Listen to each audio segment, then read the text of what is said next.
शुक्र। आज का ये प्रोग्राम वक़्फ़ बिल 2024 को जो एनडीए सरकार ने लोकसभा में रखा था और जिसके बाद हंगामा होने के बाद जेपीसी को भेजा गया और जेपीसी ने जिस हिसाब से लोगों के सुझाव मांगे हैं उस तरह से पूरे हिंदुस्तान में लोग अपने सुझाव जेपीसी को ईमेल के ज़रिए भेज रहे हैं।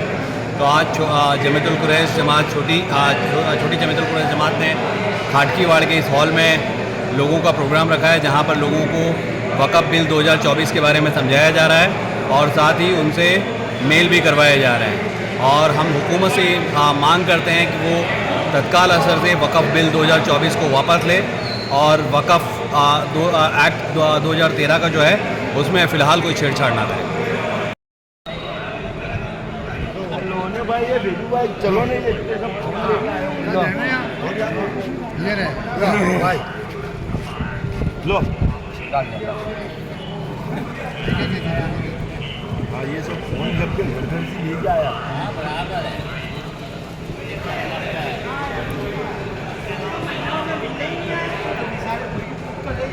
नंबर है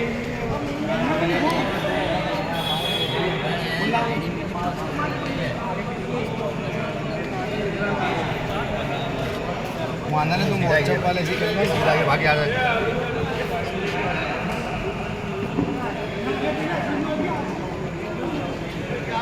लो पासवर्ड बोलो चलो याद है पासवर्ड याद है चलो तुम व्हाट्सएप में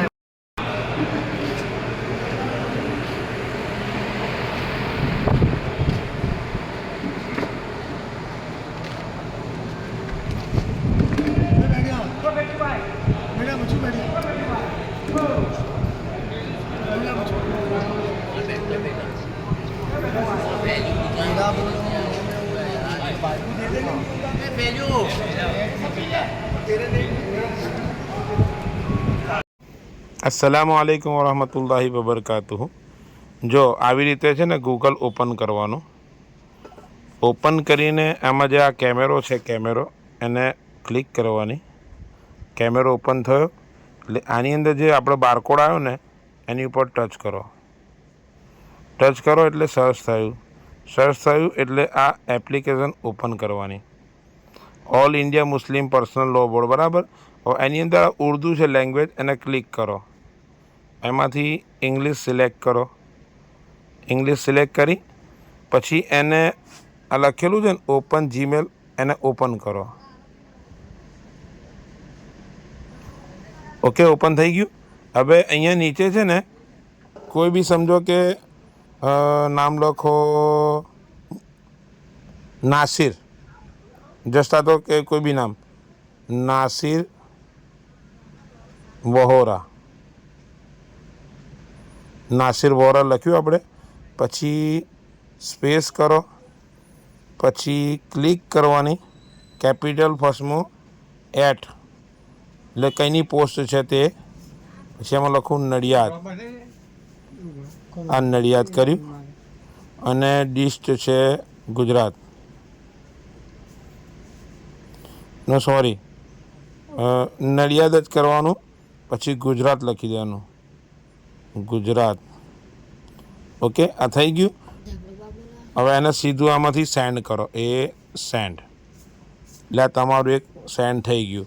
હવે એમાં એમાં ઓપન કરો અને પછી બીજું કોઈ બી નામ લખી દો, સમજમાં આવી ગયું ને। હવે બીજું નામ લખવાનું, સમજો કે શાહીન, પછી આગળ નામ લખવાનું, અટક લખવાની, નડિયાદ ગુજરાત સેન્ડ કરો। એકમાંથી 3 4 5 3 4 5 કરો, એ રીતે બધા મોબાઈલમાંથી કરવાનું। ઓકે अस्सलामु अलैकुम। અને આને બીજે બી આગળ ફોરવર્ડ કરજો। आप सभी से मैं यहाँ पे निवेदन करती हूँ कि रिजेक्ट वक्फ अमेंडमेंट बिल जो 2024 पार्लियामेंट में तो भारतीय जनता पार्टी ने वक्फ अमेंडमेंट बिल लागू करने की बात करी है। हमको वक्फ अमेंडमेंट बिल रिजेक्ट करना है तो 13 सितंबर तक का हमारे पास टाइम है। हम सब ने मिलकर जहाँ तक कि हिंदुस्तान में हमारे युवा बच्चों ने, हमारे भाई ने, यहाँ पर इमरान गफूर भाई ने जो यहाँ पे टीम सब जगह लगाकर ये काम शुरू किया है। 13 सितंबर तक का हमारे पास टाइम है। रिजेक्ट करना है वक्फ अमेंडमेंट बिल है क्योंकि ये बहुत हो चुका, मुसलमानों में ज्यादती, ये हमारी दरगाहें, मस्जिदें, वो हमारे पुरखों की जमीन है। इसमें भी सरकार अपना कब्जा जमाना चाहती है, तो उठो मुसलमानों उठो। आप नहीं उठोगे तो कब उठोगे? आपने देखा कि सदन में जनाब बैरिस्टर असदुद्दीन ओवैसी साहब कह रहे हैं क्या बोलो इसको रिजेक्ट करना जरूरी है। तो वक्त अमेंडमेंट बिल को रिजेक्ट करना है तो सभी मुसलमानों को उठकर QR कोड पे चलना है, QR कोड पे जाना है, अपना ईमेल खोलना है, QR कोड पे जाकर अपना नाम डालकर इसको सेंड करना है। इस तरीके से वक्त अमेंडमेंट बिल को रिजेक्ट करना है। सभी को खड़े होकर यहाँ पर मालवनी में Malvani NGO form citizen form काम कर रही है, उसी तरीके से जितनी भी एनजीओ है सामाजिक काम करती है, तो सभी खड़े हो अपने अपने इलाके में। हर एक की जिम्मेदारी है वक्त अमेंडमेंट बिल को रिजेक्ट करना है। आप देख रहे हैं जनाब बैरिस्टर असदुद्दीन साहब ने एक ऐलान किया है कि मस्जिदों में भी नारा लगाया जाए, मस्जिदों में बोला जाए। तो संदेश हम आप तक पहुँचाना चाह रहे हैं एक वीडियो के माध्यम से। हम यहाँ पे सभी बात कर रहे हैं इसको रिजेक्ट करने का, तो आप लोग का भी फर्ज बनता है कि आप मुसलमान खामोश नहीं रहेगा, हर जगह ज्यादती बर्दाश्त नहीं करेगा। ये सरकार भारतीय जनता पार्टी आई तो है लेकिन मुसलमानों के हर चीजों पे कब्जा करना चाहती है। हमारी चीजें हैं पुरखों की बनी हुई है, हमारी मस्जिदें, मदरसे, कब्रिस्तान, ये सारी चीजों पे कहते हैं कि हम सरकार इस पर नजर रखेगी, सरकार चाहेगी वो होगा, तो हम ये सब बर्दाश्त नहीं करेंगे। तो सभी मुसलमानों का फर्ज बनता है कि वक्त अमेंडमेंट बिल जो 2024 का है उसको रिजेक्ट करना है। जितनी जहाँ तक मेरी आवाज जाती है वो सब उठे और अपना फर्ज अदा करे। मुसलमान खामोश नहीं रहेगा, अपने हक के लिए इस वक्त अमेंडमेंट बिल को रिजेक्ट करने का काम करेगा।